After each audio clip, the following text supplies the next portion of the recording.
नमस्ते बच्चों। इस वीडियो में हम बड़े घर की बेटी भाग 4 की कहानी को विस्तार से समझेंगे और पढ़ेंगे। बच्चों, कहानी प्रारंभ करने के पहले ये जो 4 चित्र है उसका वर्णन मैं करता हूँ। पहले ये गांव की पंचायत का चित्र है जिसमें 5 लोग रहते हैं, इसीलिए यह 5 सदस्य रहते हैं, इसलिए इसको पंचायत कहते हैं। और ये जो चित्र दिख रहा है, जो दूसरा है, वो श्रीकंठ सिंह के घर के बाहर लोग कैसे इकट्ठे होते हैं उसका चित्र है। और ये जो चित्र तीसरा चित्र है वो आनंदी के मायके का चित्र है, यानी उनका घर ऐसा था। एक जमींदार या बड़े गांव के अमीर व्यक्ति का घर होता है, ठीक ऐसे ही है। और यह है श्रीकंठ सिंह का घर का स्वरूप है। ये बेनी माधव सिंह कुछ जवाब न दे सके। किस बात का जवाब न दे सके? श्रीकंठ सिंह की बातों का जवाब न दे सके।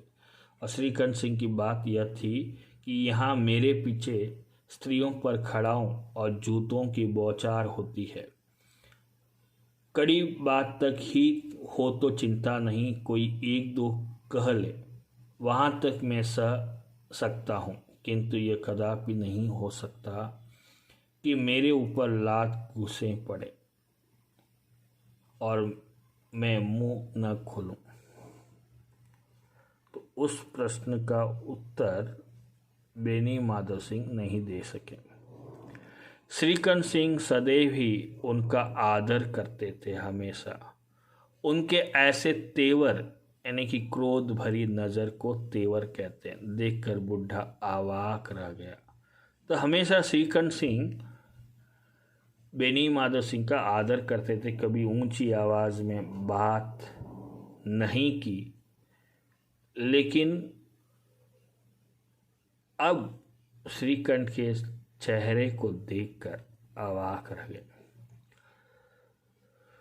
या उनके स्वभाव को देखकर अवाक रह गए, हैरान रह गए। केवल इतना ही बोला, बेटा तुम बुद्धिमान होकर ऐसी बातें करते हो? स्त्रियां इस तरह घर का नाश कर देती है। यानी कि अगर स्त्रियों की बात मानते हैं तो घर का नाश हो जाएगा या हो जाता है। उनको बहुत सिर चढ़ाना अच्छा नहीं है, यानी कि उनको जहाँ रखना है वहीं रखे। उनको उनकी हर बातों में आना या उनकी हर बात को सुनना ठीक नहीं है। श्रीकंठ सिंह ने उत्तर दिया, इतना मैं जानता हूँ, आपके आशीर्वाद से मूर्ख नहीं हूँ। आप स्वयं जानते हैं, मेरे ही समझाने बुझाने से इस गांव में कई घर संभल गए। आप तो खुद जानते हैं कि मेरी बातों को सुनकर गांव में कई घर संभल गए, यानी कि टूटने से बच गए, या घर बिखरने से बच गया, या परिवार टूटने से बच गया। पर जिस स्त्री की मान प्रतिष्ठा का ईश्वर के दरबार में उत्तरदाता हूं, लेकिन ये स्त्री की मान और प्रतिष्ठा का प्रश्न है और उसका उत्तर मुझे भगवान के दरबार में देना है। तो उसके प्रति ऐसा घोर अन्याय और पशुत्व करते जानवरों जैसा व्यवहार या आचरण असह्य है, यानी कि उसे मैं स्वीकार नहीं करता। आप सच मानिए, मेरे लिए यही कुछ कम नहीं है कि लाल बिहारी को कुछ दंड नहीं दिया। अब बेनी माधव सिंह भी गरमाए, उनको भी गुस्सा आ गया। अभी ऐसी बात और न सुन सके। बोले, लाल बिहारी तुम्हारा भाई है, उसे से कभी भूल चूक हो उसके कान पकड़ो, लेकिन ऐसी बातें मत करो। ये कहने वाले थे, लेकिन बात को पूरी नहीं कर पाए और बीच में श्रीकंठ सिंह ने कह दिया कि लाल बिहारी को मैं अपना भाई नहीं समझता। तो बेनी माधव सिंह पूछते हैं कि स्त्री के पीछे? जी नहीं, मैं स्त्री के पीछे नहीं, उसकी क्रूरता और अविवेक अज्ञान के कारण ही मैं लाल बिहारी को अपना भाई नहीं समझता। दोनों कुछ देर चुप रहे। ठाकुर साहब लड़के का क्रोध शांत करना चाहते थे, यानी कि बेनी माधव सिंह श्रीकंठ सिंह के गुस्से को कम करना चाहते थे, लेकिन यह नहीं स्वीकार करना चाहते थे कि लाल बिहारी ने कोई अनुचित गलत काम किया। लेकिन वो स्वीकारने के लिए तैयार ही नहीं है कि लाल बिहारी ने गलत काम किया है। इसके विरुद्ध में वो श्रीकंठ सिंह को ही शांत करना चाहते थे, उनका गुस्सा कम करना चाहते थे। इसी बीच में गांव के और कई सज्जन हुक्के सिलम के बहाने वहां बैठे। तो इसी बीच क्या होता है कि इन दोनों के बाप और बेटे की के बीच में जो बातें हो रही हैं उसे देखने के लिए गांव के और भी लोग वहीं बैठ गए। हुक्का ये चित्र में, इस चित्र में दिखाई दे रहा है, ये हुक्का है जिसमें एक बड़ा सा पाइप लगा हुआ रहता है, उसको बहुत सारे लोग बैठकर एक ही हुक्के को पीते हैं। एक तरह का इसमें भी टैबैको रहता है और यह सिलम, इसमें भी जर्दा यानी कि टबैको भरा जाता है और ऊपर से जलाया जाता है और उसको पीते हैं। लेकिन ये दोनों हानिकारक है, सेहत के लिए ठीक नहीं है। और ये जो चित्र है, इस चित्र में ही लोग ऐसे बैठ गए। ये भी हुक्का है और हुक्का सिलम के पीने के बहाने वहाँ बैठ गए। कई स्त्रियों ने जब सुना कि श्रीकंठ सिंह पत्नी के पीछे पिता से लड़ने पर तैयार हैं तो उन्हें बड़ा हर्ष हुआ। स्त्रियों को भी बहुत खुशी हुई कि देखो श्रीकंठ सिंह अपनी पत्नी आनंदी के कारण अपने पिता से लड़ रहे हैं। तो उन स्त्रियों को भी बहुत खुशी हुई, क्योंकि यही श्रीकंठ सिंह उन स्त्रियों को समझाते थे क्यों ऐसे झगड़ते हो, मत झगड़ो, झगड़ा बंद करो, नहीं तो ये परिवार बिखर जाएगा। दोनों पक्षों की मधुर वानियां, यानी कि दो पक्ष करते दो ग्रुप कहते हैं, या दोनों की बातों को वानियां सुनने के लिए उनकी आत्माएं अकुलाने, यानी कि बेचैनी कहते हैं, अकुलाने लगी। यानी कि दोनों की बातें सुनने के लिए लोगों की आत्माएं बेचैनी यानी कि रेस्टलेसनेस होने लग गई। गांव में कुछ ऐसे कुटिल करते बेईमानी, दुष्ट मनुष्य भी थे, यानी कि उसमें कुटिल मनुष्य भी थे, यानी कि बेईमान या दुष्ट व्यक्ति भी थे, जो इस कुल की नीतिपूर्ण गति पर मनी मन चलते थे।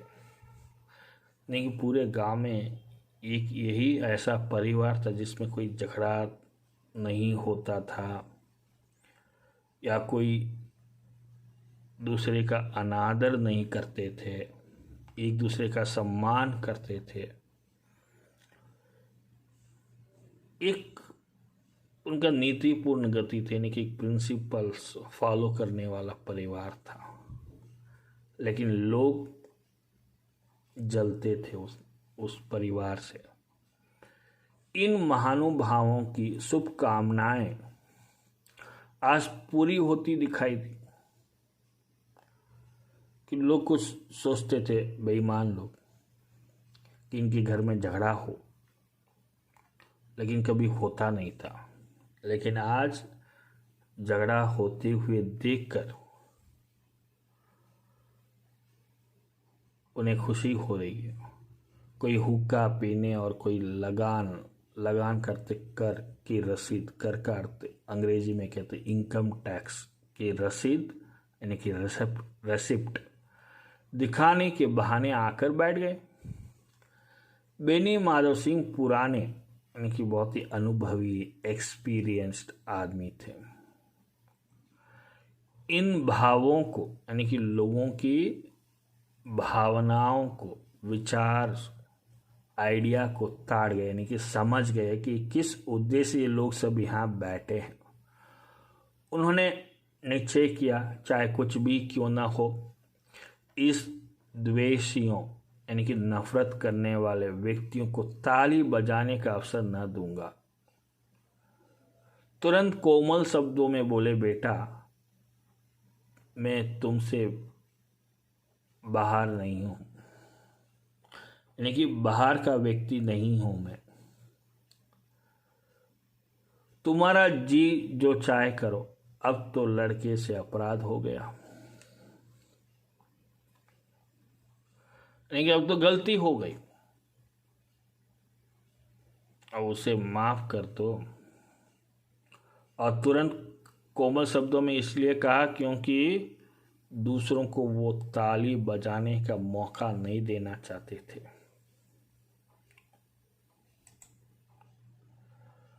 इलाहाबाद का अनुभव रहित, झलझाया, नाराज हुआ हुआ व्यक्ति, ग्रेजुएट, इस बात को न समझ सका, अपने पिता की बात नहीं समझ पाया कि क्यों वो कोमल शब्दों में कह रहे हैं।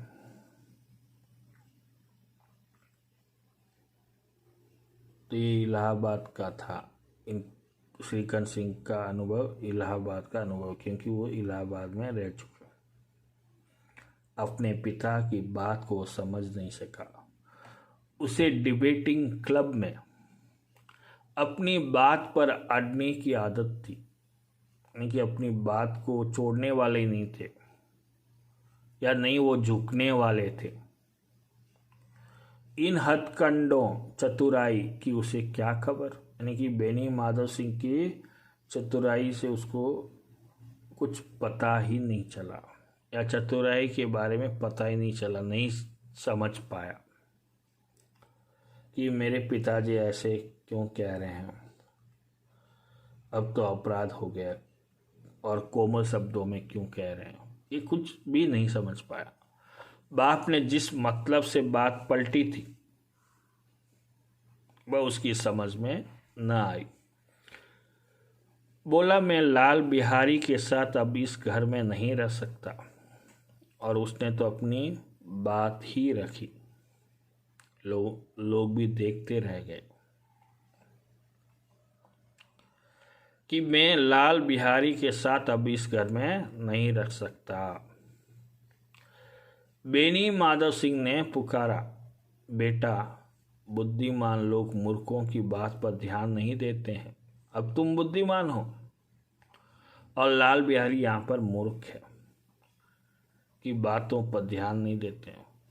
तुम उसकी बातों को मत मानो, इतना दिल पर मत लो, वह बेसमझ लड़का है, उसे जो कुछ भूल हुई तुम बड़े होकर क्षमा कर दो, लेकिन उसे जो भी गलती हुई है तुम उसे माफ कर दो।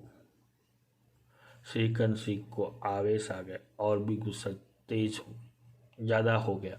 बोले, उसकी ये दुष्टता को मैं कदापि नहीं सह सकता, उसकी इस गलती को मैं कभी नहीं भूल सकता और सह भी नहीं सकता।